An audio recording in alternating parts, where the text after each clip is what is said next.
ನನ್ನ ಇಲ್ಲಿ ಬಂದಿರೋ ಪ್ರತಿಯೊಂದು ಮೈಸೂರು ಪಾಕ್ಗಳಿಗೂ ದಸರಾ ಹಬ್ಬದ ಹಾರ್ದಿಕ ಶುಭಾಶಯಗಳು. ನಂತರ ವೇದಿಕೆ ಮೇಲೆ ಕುಳಿತಿರೋ ಎಲ್ಲ ಹಿರಿಯರಿಗೂ ನನ್ನ ನಮಸ್ಕಾರಗಳು. ರಾಜಕಾರಣಿಗಳು, ನಮ್ಮನ್ನ ಆಳೋರು, ನಮ್ಮನ್ನ ನೋಡ್ಕೊಳ್ಳೋರು ಇದ್ದಾರೆ, ಅವ್ರಿಗೂ ನನ್ನ ನಮಸ್ಕಾರಗಳು. ಹಾಗೂ ನಮಗೆ ತುಂಬಾ ಪ್ರೀತಿ ಕೊಡೋ ನಮ್ಮ ಅಭಿಮಾನಿ ದೇವರುಗಳಿಗೆ ನನ್ನ ನಮಸ್ಕಾರಗಳು. ದಯವಿಟ್ಟು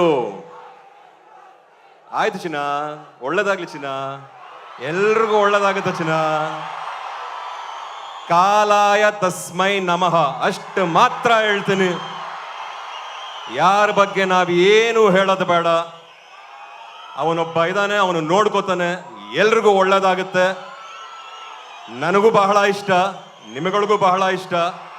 ಆದಷ್ಟು ಬೇಗ ಎಲ್ರಿಗೂ ಒಳ್ಳೇದಾಗುತ್ತೆ ಅನ್ನೋದನ್ನ ಮಾತ್ರ ಹೇಳ್ತೀನಿ ಚಿನ್ನ. Thank you sir. ಹಾಡದೆ ಇದ್ರೆ ಹೇಗೆ? ಅಷ್ಟು ಚೆನ್ನಾಗಿ ಹಾಡ್ತಾರೆ ಕೂಡ. ಅಣ್ಣ ತಮ್ಮಂದಿರು ಇಬ್ರು ಸೂಪರ್ ಆಗಿ ಹಾಡ್ತಾರೆ. ಟ್ರ್ಯಾಕ್ ಇಲ್ಲ, ಬಟ್ ಹಾಡ್ಬೇಕಾ ಬೇಡ್ವಾ? ಹಾಡ್ತೀನಿ ಮೇಡಮ್. ಆದ್ರೆ ಒಂದೆರಡು ಮಾತುಗಳನ್ನ ಹಂಚ್ಕೊಂಡ್ಬಿಡ್ತೀನಿ ನಮ್ಮವ್ರ ಹತ್ರ. ಅಕ್ಟೋಬರ್ 31ನೇ ತಾರೀಕು ತುಂಬಾ ಕಷ್ಟಪಟ್ಟು, ತುಂಬಾ ಪ್ರೀತಿಯಿಂದ ಕಾಲ್ ನೋವು ಮಾಡ್ಕೊಂಡು, ಆಪರೇಷನ್ ಮಾಡಿಸ್ಕೊಂಡು, ಬೆನ್ನು ನೋವು ಮಾಡ್ಕೊಂಡು, ಬೆನ್ ರೆಡಿ ಮಾಡ್ಕೊಂಡು ನಿಮಗಾಗ ಮಾತ್ರ ಬಗೀರ ರಿಲೀಸ್ ಆಗ್ತಾ ಇದೆ. ಆದ್ರೆ ನಿಮಗೆ ಬಗೀರ ಟೈಟಲ್ ಗೊತ್ತೋ ಗೊತ್ತಿಲ್ವೋ ಅನ್ನೋದು ನನಗ್ ಗೊತ್ತಾಗಬೇಕು ಅಂದ್ರೆ 3 ಸಲ ನಿಮ್ಮ ಒಗ್ಗಟ್ಟು ಆ ಬಗೀರನ ನಾನು ಕೇಳಕ್ ಇಷ್ಟಪಡ್ತೀನಿ. ಆಗಬಹುದೇ? ಬಗೀರ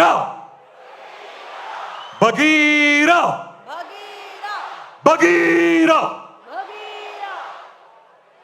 ಇನ್ನೊಂದು ಹೇಳ್ಬಿಡ್ತೀನಿ, ದಯವಿಟ್ಟು ಯಾರು ಏನು ಅನ್ಕೋಬೇಡಿ ಕನ್ನಡಕ ಯಾಕೆ ಹಾಕೊಂಡಿದೀನಿ ಅಂತ.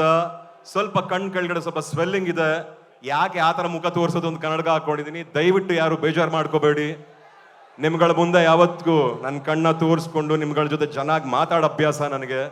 ಬಟ್ ಇವತ್ತೊಂದಿನ ಕನ್ನಡಕ ಹಾಕೊಂಡ್ಬಿಟ್ಟಿದ್ದೀನಿ, ಅದು ಇಷ್ಟೊತ್ತಲ್ಲಿ. ದಯವಿಟ್ಟು ಯಾರು ಏನು ತಿಳ್ಕೋಬಾರ್ದು ಅಂತ ಇಲ್ಲಿಂದ ನಾನು ನಿಮ್ಮನ್ನ ಕೈ ಜೋಡಿಸಿ ಕೇಳ್ಕೊತಾ ಇದ್ದೀನಿ, ತಪ್ಪು ತಿಳ್ಕೊಬೇಡಿ ಅಂತ.